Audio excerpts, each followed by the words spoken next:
We do want to continue looking at some unforgettable days. We've looked at 5 so far.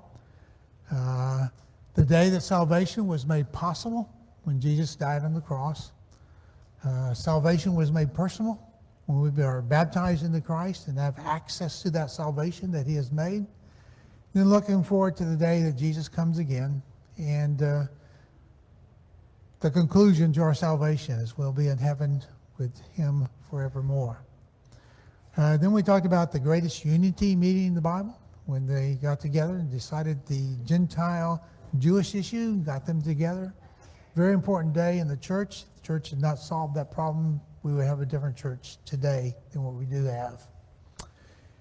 And last week we talked about probably the greatest miracle.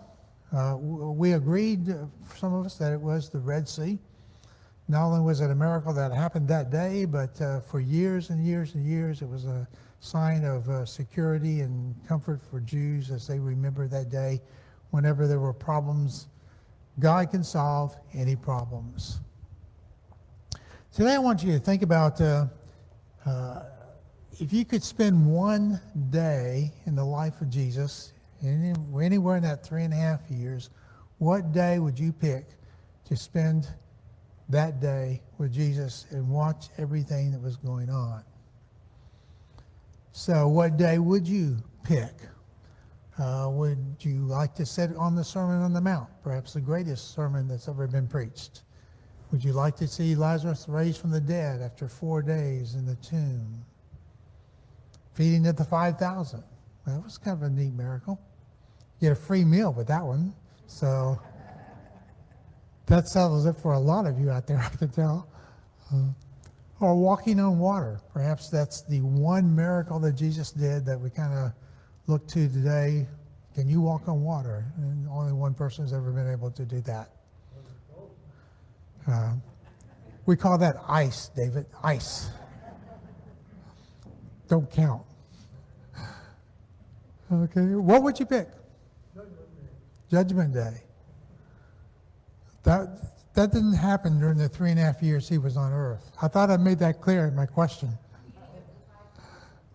Why? I just think it'd be such a miracle. Plus, I always wondered how so many people could hear Jesus. So, I'd like to.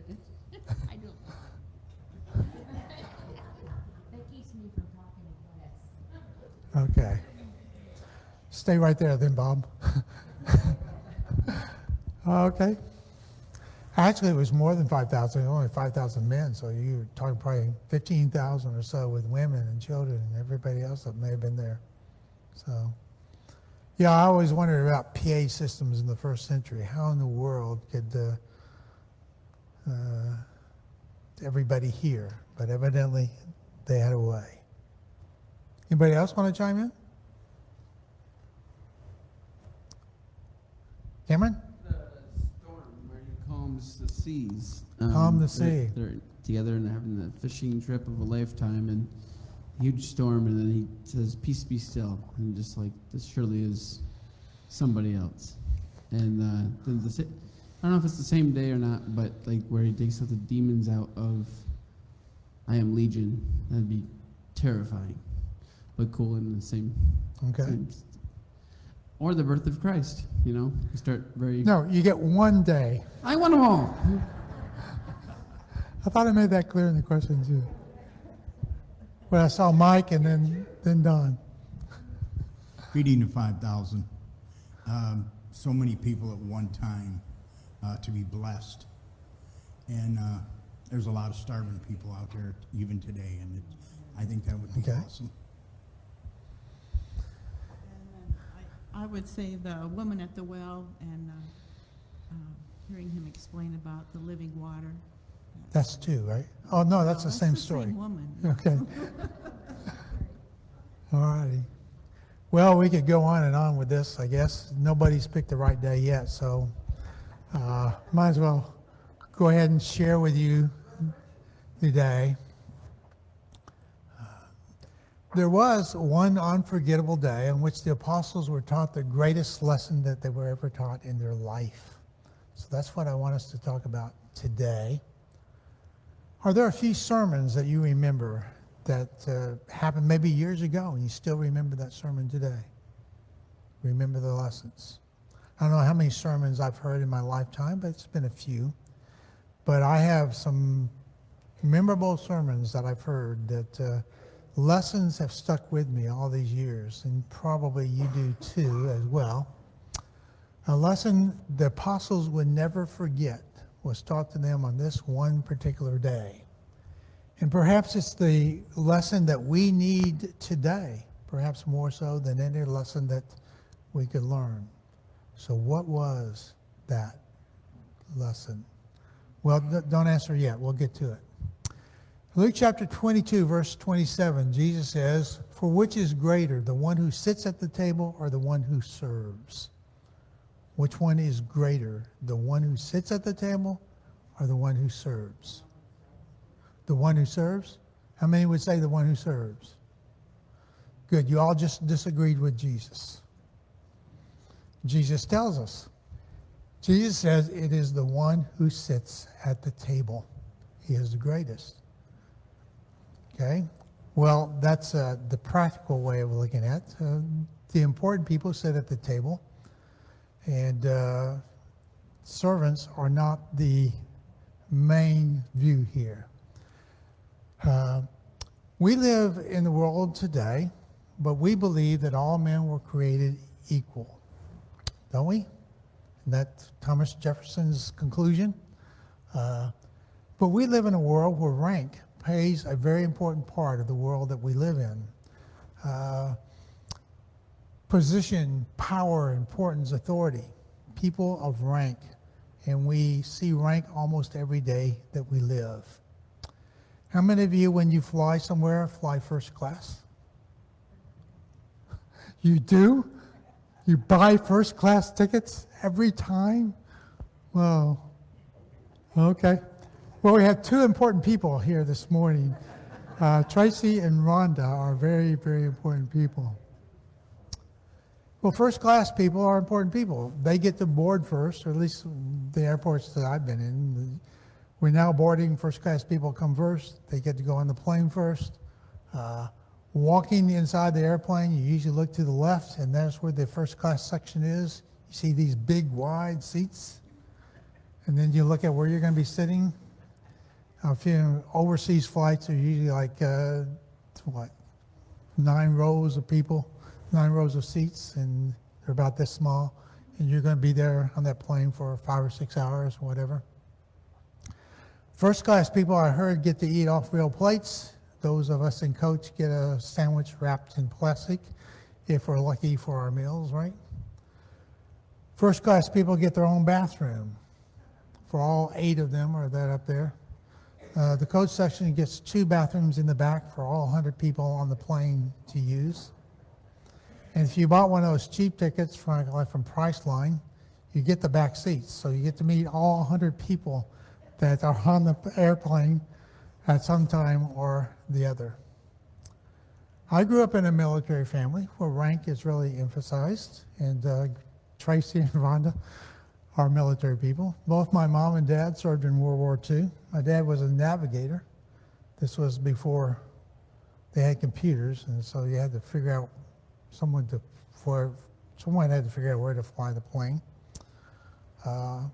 He was wounded in the war and got the Purple Heart. My mom was a nurse during war, stationed in India. I don't know why they had people in India, but she was there. And they met when my dad was in the hospital, so that's how they came together years ago. There's a term called pulling rank. If you are important enough, you can pull rank, and most of you know what that is. In sports, we rank teams all the time. If you're ranked high, it means that you're good. Rank can also mean that you're bad, like you have a rank smell or something, so it's kind of weird that the same word can be used for good and bad. We're during the Super Bowl season right now, and the best teams are playing right now, or will be playing for the next month or so. So rank is always very important. We sometimes kind of naturally rank people, don't we? We base it on basically the clothes that they wear. I've never been super impressed with the clothes I wear. Never really impressed anybody, but you see homeless people standing on the corners nowadays, and we have preconceived ideas about various peoples at times. James chapter 2, they did this in the Bible. James chapter 2, he says, if a poor man and a rich man come into worship, what do? We cater to the rich man. And well, that's what he's trying to correct here. We shouldn't be doing that. But we do kind of naturally judge people by the clothes that they wear. John Ortberg, in one of his books, talks about society in the first century. And first-class people and the basic coach people, sometimes he referred to them as the rubble. But in the first century, rank was something that was very important in society. And he went through the various ranks in the first century. Highest ranked people were senators, and there were about 600 senators in the Roman Empire at that time. Underneath them were the equestrians. Those were people that owned horses. So if you were rich enough to own a horse, it's kind of like driving a Cadillac today. You were impressive with people that saw you and your horse. The decurions were wealthy people who usually had government jobs, worked for the government.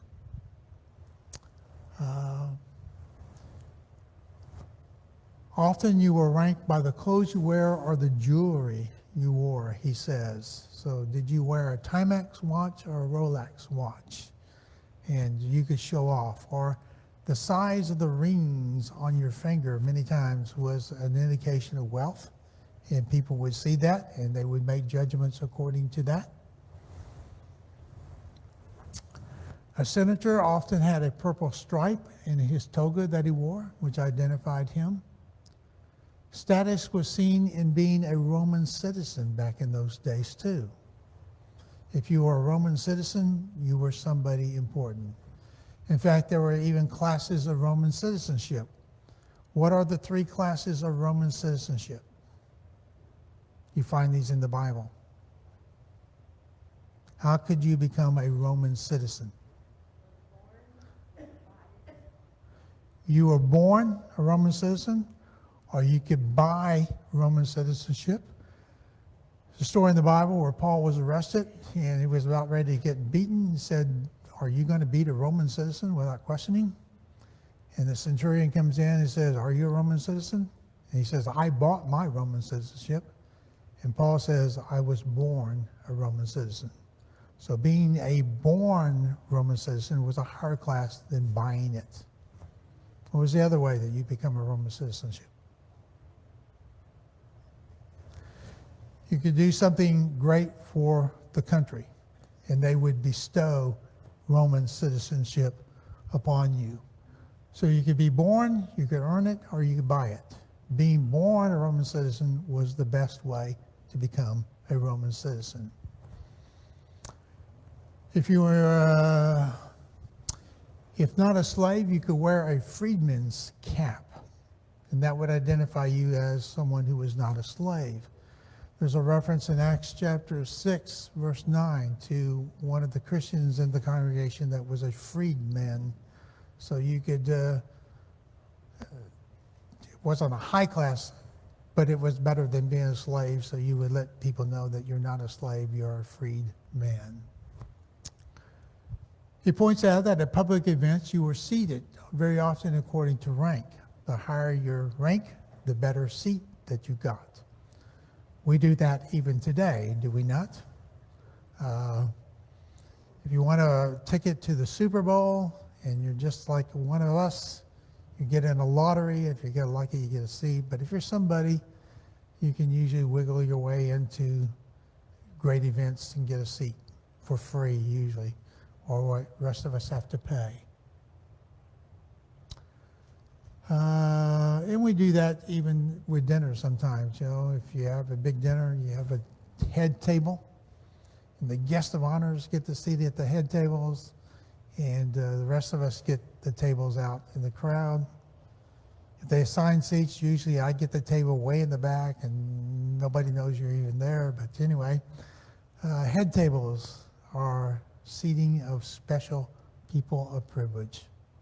Remember the old Bob Uecker commercials? Those of us that are old enough to know who Bob Uecker even is.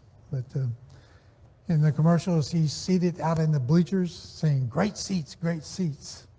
But obviously he was a nobody, and that's where they put him. Food was served according to rank, Ortberg says. The upper class got filet mignon. The other people got Spam. Most of you didn't know this, but Spam was invented back in the 1st century. It's been around for years and years and years and years and years. So anyway, your food often was according to your rank. And we do see rank reflected in several stories within the Bible, don't we? Luke chapter 14. When invited to a marriage feast, don't sit in the place of honor. Someone more eminent may show up and you will be asked to give up your seat. And then you will go down to the only seat that's left and face all that humiliation. So this was a practice in the 1st century. Yeah. Important people got the better seats. Luke chapter 14, verse 12, when you give a dinner, do not invite your friends who will return the favor. But he says invite the poor, the lame, the blind, and those that cannot repay. So again, you see that rank in that we kind of automatically do this with people. And I think we do it even today, although, well, we do it today. It's just the way we are.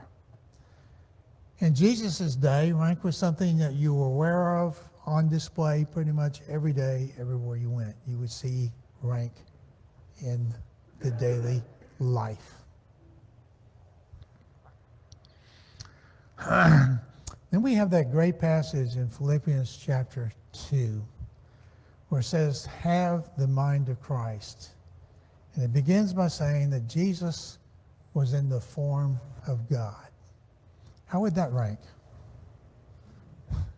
It's about as high as you can get, right? Being God. And Jesus is teaching us something here in Philippians chapter 2.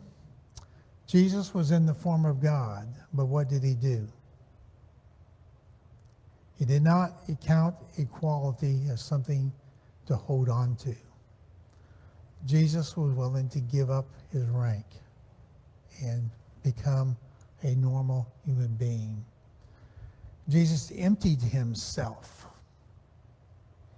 Years ago, I heard a sermon by Harold Hazlip. This is one of those sermons that have stuck with me for a long, long time.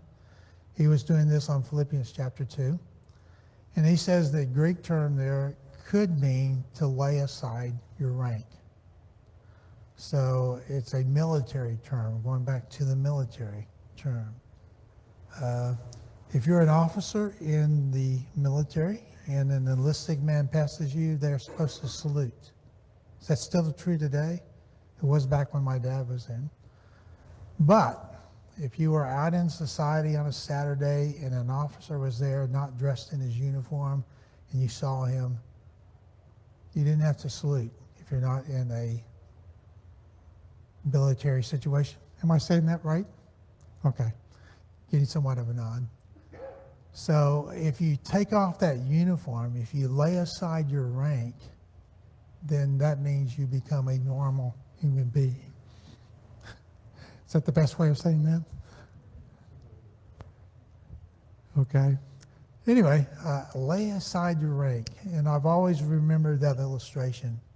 Jesus laid aside his rank. He gave up his godness to come to this earth. And then it says he became a servant. And the Greek word can mean basically a slave there. So he's gone from God to a slave on this particular occasion. And then he became obedient unto death. He experienced death. Gods don't die, but this God experienced death.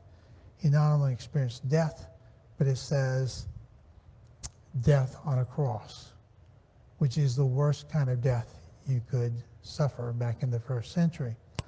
So not only do you die, but you died the humiliating death. So this is what Jesus did in coming to this earth to bring us our salvation. So, any questions or any comments so far? We're following this world of rank that probably still exists somewhat today.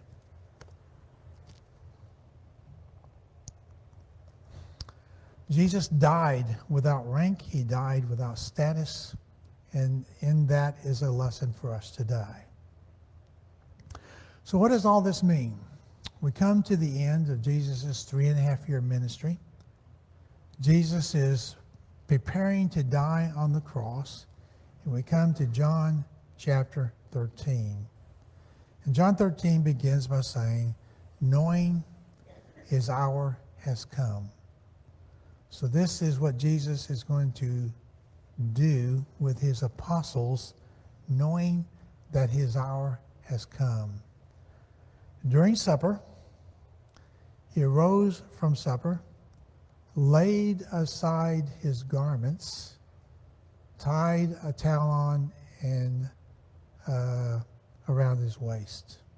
So again, I like that phrase, he laid aside his garments. Kind of reminds you of Philippians chapter 2 a little bit. I'm saying here, the apostles were seeing something that they had never seen Jesus do in the 3.5 years that he was on this earth. So this is a very special occasion where Jesus is going to teach them a very special lesson. They had never seen him do this before. Jesus poured water in a basin. He began to wash the disciples' feet and then dry them with a towel. What do you think the reaction of the apostles were to what was going on as they witnessed this?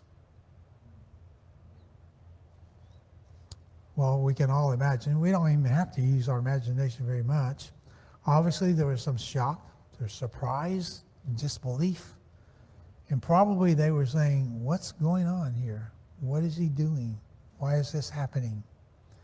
And Peter gives us that little insight. He says, Lord, do you wash my feet? You shall never wash my feet. And I emphasize the word Lord. He said, Lord, do you wash my feet? Lords do not wash feet. And this is what's happening in this story. Peter is basically saying, I'm in the lesser position here. He's recognizing Jesus as Lord. But Jesus tells him, you don't understand, but you will. And I think that's a neat verse there. You don't understand what's happening, but you will.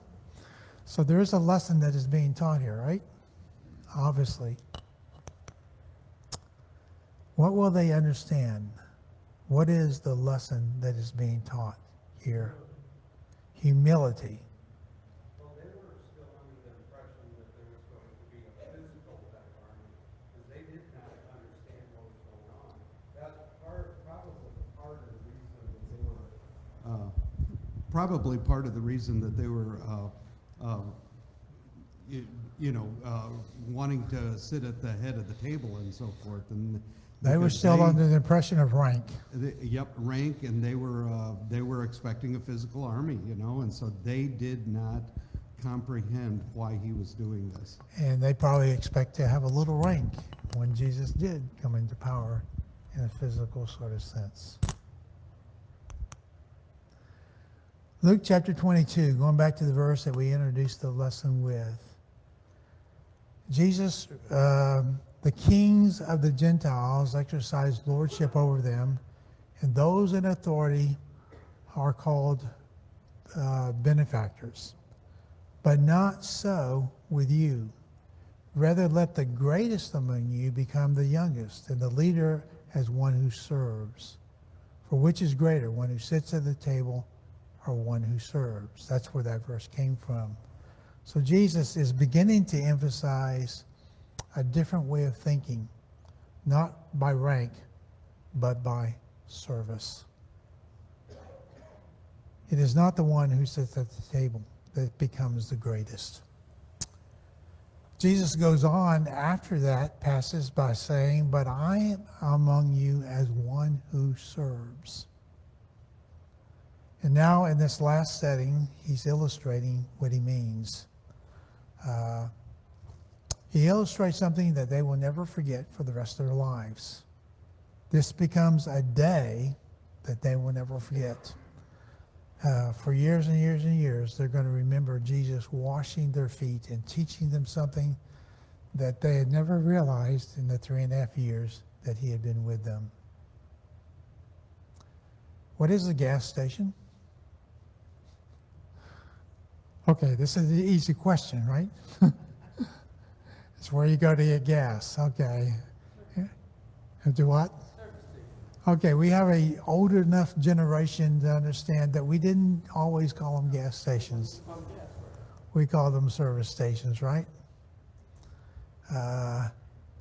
Days where they would pump your gas, days where you would wash your windows, days in which they would check your oil, check your air.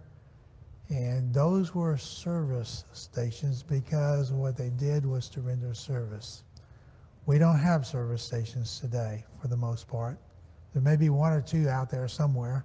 Is there a service station in Grand Rapids? We call them full service stations today, don't we? Where they will actually, I don't know if there's any still exist. For a while there were some that existed that way. Gomer on the Andy Griffith show used to say that water and air is free. That was a service station. Today we have to buy air. Do you ever think you would be buying air? Not at quality? What is quality? Oh, I've never seen it. You're talking about a brand quality name? Yes. There are quality. I've never seen one of those. Anybody? Do what? Okay. Yeah, you can go just get Bell Tower, do the same thing. They have a pump outside, but I bought a compressor years ago. I use it for my pneumatic tools that I have, the nail guns and stuff, but I also use it to fill the air in my tires at home. One of the greatest buys you can get for $100. Get you a little compressor and you can fill your own air. It's better than feeding that thing quarters, or I think they accept credit cards today if you go to. All right. Thank you for your service. It's something we often say to people that we recognize for their service because they are genuinely giving service. The story continues as Jesus asks the question, "Do you understand what I've done?" After washing the feet, do you understand what I've done? I think maybe they got a hint at that time, but more understanding would come as time went on. Someone has entitled this lesson, another sermon I heard, "Get Up from the Table." And the story begins when Jesus got up from the table and began to do something. So I like that title, "Get Up from the Table."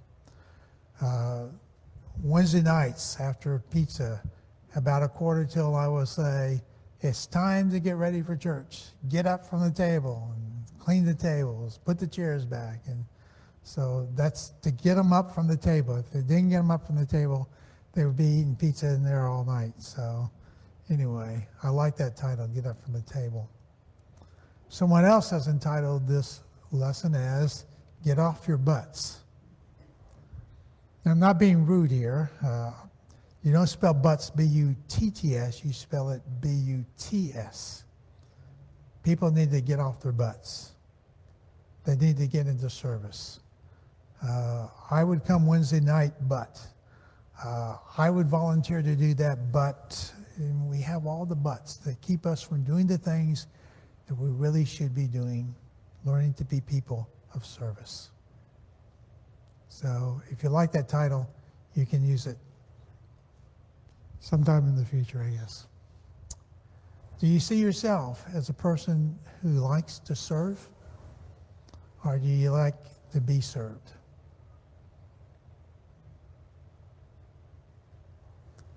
That's one of those rhetorical questions. You're thinking, which are you? Are you the service guy? Are you the sit and be served guy? Okay. Nobody wants to volunteer. We're probably somewhere in the middle range here, aren't we, for the most part? Those are just thought questions anyway. The old saying is that 80% of the work is done in the church by 20% of the people. Some say 90% by 10%.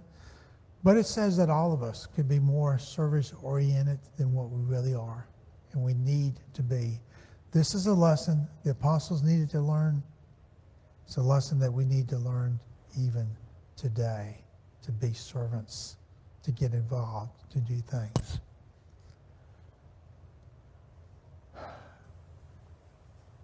Kind of begins with the question, how do we see ourselves? Been reading a book by Keith Stangling that I've recommended to both Scott and Russ that I've enjoyed. He begins looking at the introduction to the book of Romans and how Paul introduced himself to the Romans. Remember, he was writing to the book of Romans to a church that he had never been there before. So how do you introduce yourself to someone that you've never seen? And if I were writing the book, I would say something, Paul, a Roman citizen in the Roman Empire. But that's not how he begins the book. He begins the book by saying, Paul, a servant of Jesus Christ. And the words can be bondservant or slave, however you want to do it.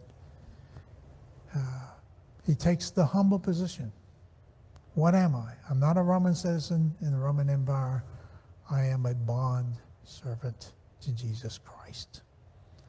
So that's how we should all introduce ourselves. The Roman Christians had become Christians, but they were still people of the day. They were still living in Rome, where rank was something that was very popular thing of the day. But no one in the first century would proudly say, I am a slave. I am a servant. But that's how Paul introduced the book of Romans.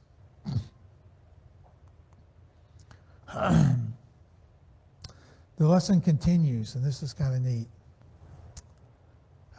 Jesus says, you call me teacher and Lord. And that's right, because I am teacher and Lord. If I, your Lord and teacher, have washed your feet, you should wash one another's feet. Again, I always like this because this is a lesson the apostles had never heard up until this point in the 3.5 years that Jesus had been with them. I have given you an example that you should do as I have done. You think this was a lesson that stuck with the apostles for years and years to come? A servant is not greater than his master. If you know these things, blessed are you if you do them. I don't know how many times I missed that verse when I read this story. If you know these things, you're blessed if you do them. Big if there, right? You are blessed if you do them. How many of you ever considered yourself blessed by being able to serve? Okay. I can raise my hand maybe one time I did that, but it's a blessing to become a servant-minded person at all times. Done. Wait a minute, your mic's coming.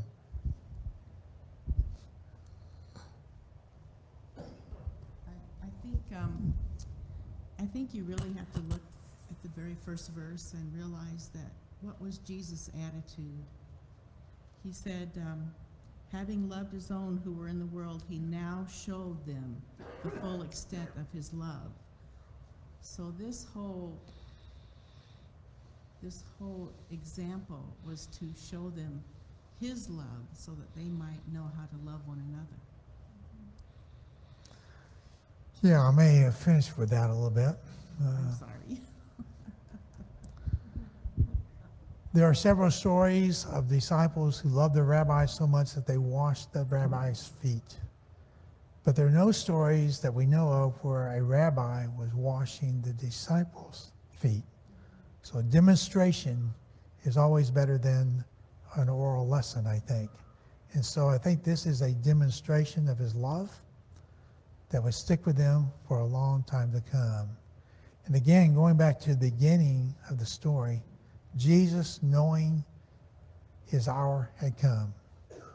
This would be the last lesson that Jesus teaches his disciples after doing it for 3.5 years. And usually the last is there for a reason. The last thing that people do makes the biggest impression, doesn't it? If you cannot remember where you can't find your car keys, what do? Where was the last place that I had them?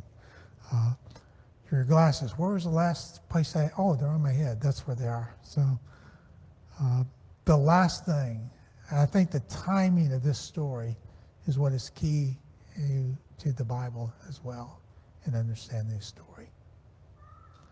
So as our time has expired, just kind of a brief summary. Get up from the table, get off your butts, have the mind of Christ, and always introduce yourself as a servant. Final comments? Questions? Great story. I think it was an unforgettable day that the apostles remembered for years and years to come. Okay. I always like teaching lessons so well that nobody has anything to say.